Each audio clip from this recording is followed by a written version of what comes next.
lebih kecil dibandingkan dengan orang tua. Sehingga akhirnya pengen mondok itu pengen tamat pengen hampir 30 juz seperti itu ya kalau orang tua. Maka di sini sebagai kami Syamil ya, bahwa niatkan pertama karena Allah Subhanahu wa taala, itu lebih penting. Kedua adalah motivasikan ini semua untuk orang tua. Jadi bagaimana antum motivasinya adalah selain mendapat dari Allah Subhanahu wa taala adalah orang tua. Karena motivasi orang tua itu luar biasa, ya, luar biasa. Anak pribadi dulu alhamdulillah menyelesaikan hafalan itu hanya 1 tahun. Cuma 10 bulan. Itu motivasinya sekali posisi positifnya adalah selesai. Negatifnya mungkin sedikit negatif adalah karena memang motivasinya tuh ketika itu memang melibatkan orang tua sebenarnya baru Allah Subhanahu wa taala. Itu salah ya. Nah, kalau itu sebagai pelajaran hidup juga bagi Syamil, datang orang tua Allah pertama sekali. Datang Allah karena Allah Subhanahu wa taala, baru kemudian karena orang tua. Jadi waktu pengen hafal, lalu malas, kok futur, kemudian juga kayaknya putus asa gitu ya, kayak nggak bisa nih, susah nih hafalannya. Maka kembali ingatkan motivasi itu, ingatkan niat tersebut kata Allah, lalu orang tua. Kalau memang ternyata setelah mencoba untuk memurnikan niat karena Allah, tapi kok belum mempan juga, maka baru hadirkan motivasi orang tua. Yang bagaimana orang tua itu mencari kesungguhan dan mencari rezeki untuk antum, mengusahakan bagaimana antum di pondok ya, menyediakan segala macam fasilitas yang ada. Maka itu yang insya Allah akan mendorong dengan dorongan sangat luar biasa untuk antum maksimal waktu yang ada di pondok pesantren. Gitu ya.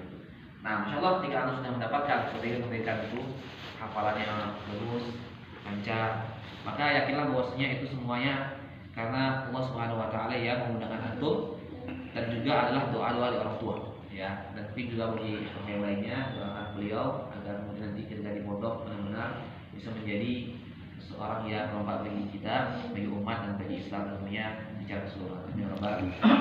Ini bisa sampaikan, semoga berhasil gitu ya. Amin. Dan insyaallah semangat.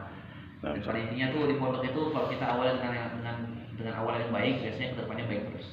Dan ketika di awal sudah buruk, itu berat itu biasanya. Berat itu artinya karena memang contoh misalkan motivasinya salah, motivasinya karena dorongan orang tua, karena paksaan, karena segala macamnya. Tapi Anda yakin Syamil sepertinya karena mau sendiri, maka itu sudah jadi modal besar. Itu modal sangat besar ketika kita mondok karena motivasi sendiri sangat besar. Karena ketika dia memulai setiap aktivitas di pondok karena dia pengen sendiri, karena dia memang berusaha untuk jadi lebih baik, maka akan mendorong segala macam atau mensukseskan berbagai macam agenda-agenda di pondok ya, seperti itu.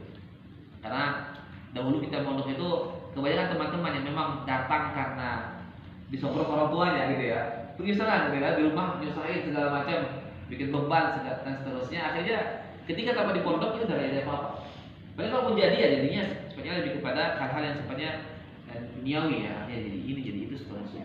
Dan kalau misalnya teman-teman yang dia motivasinya karena diri sendiri, berusaha untuk jadi orang yang bermanfaat bagi umat, maka insya Allah kedepannya juga akan baik. Terus juga terlupa, belajar di pondok itu sebenarnya intinya bukan kepada kemampuan, demi Allah kemampuan. Antum pintar, cepat nangkap, hafalannya bagus terusnya, itu tidak akan bisa menjamin antum untuk sukses setelahnya.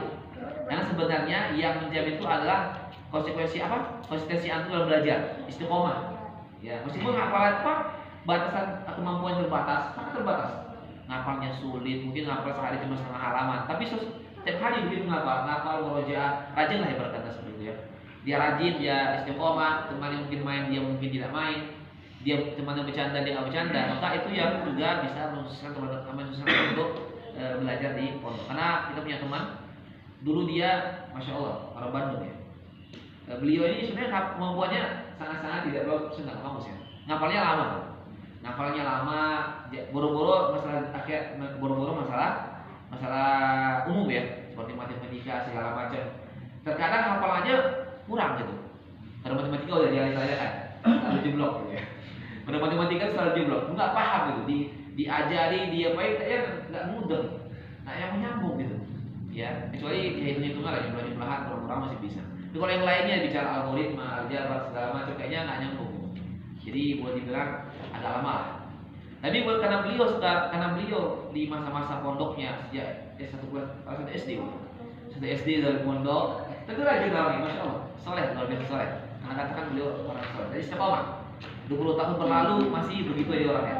Ya, begitu aja. Artinya dan sama kita mungkin di beberapa waktu tuh kadang rajin, kadang semangat, kadang malas, kadang mungkin juga lupa ilmu dan seterusnya. Jadi beliau sampai sekarang dengar itu, masya Allah, terus lagi. Dulu namanya Ustaz Ardian, saya ngisi juga di ANB masalah itu. Lagi acara-acara apa itu? Nah, itu teman anak itu orang luar biasa. Tapi sekarang lihat, masya Allah, ternyata beliau di antara teman-teman itu yang paling bermanfaat di rumah, paling bermanfaat. Artinya Bapak tuh setiap harinya di kajian-kajian, bahkan beliau diajak sama Ustaz Ustaz Ami itu dulu kita, suruh matematika, ya. Dan sekarang beliau insya Allah bermanfaat. Nah begitu juga dengan teman anak Ustaz Ardian, ya. Jadi beliau juga sama seperti itu. Tapi sekarang bisa lihat bagaimana dakwah beliau bagus ya. Di pondok. Nah mungkin beliau punya prinsip bahwasanya bagaimana caranya itu harus tadi di lingkungan pondok, ya, jangan sampai di luar. Karena kalau misalnya di luar lingkungan pondok, ya namanya kita manusia karena terlena dengan berbagai macam warna-warni kehidupan manusia yang lain, ya. Yang ada begitu pengen begitu, ada begini pengen begini. Kalau di pondok kan satu warna ya. Ya artinya ya memang fokusnya di ilmu saja, di ilmu di akhirat dan seterusnya, sehingga akhirnya itu yang menjaga agar tetap ada istiqomah pada semangat. Lain Allah al-Musab semoga bisa bermanfaat bagi kami, Syamil dan juga bagi aku semuanya. Dan kita tentunya tidak hanya Syamil sebenarnya di fokus buat akhirat dan juga pelajaran agamanya, tapi kita juga sebenarnya juga secara langsung diminta untuk tetap sebagaimana melaksanakan apa yang sebagaimana diharuskan pada orang yang lain. Nah, kalau juga antum juga harus menghafal sedikit-sedikit aja Pak, sedikit-sedikit aja, mungkin satu ayat, dua ayat, tapi konsisten. Bagaimana tadi? Ya, nggak usah pintar, karena agama itu nggak perlu pintar. Belajar agama itu nggak perlu pintar sebenarnya. Tapi apa? Ketakwaan, istiqomahan, ya. Dan siapapun yang di istiqomah, dia takwa, dia berhasil dengan ilmu agamanya, dengan agama itu sendiri. Ya. Ada pun orang-orang yang hanya mengandalkan intelektualnya saja, kecerdasan saja, biasanya tidak akan lama. Sebentar habis itu hilang begitu saja dan seterusnya. Kecuali orang-orang yang Allah Subhanahu Wa Taala tolong mereka dengan rahmatnya juga dengan hidayah. Baik ya. Nah.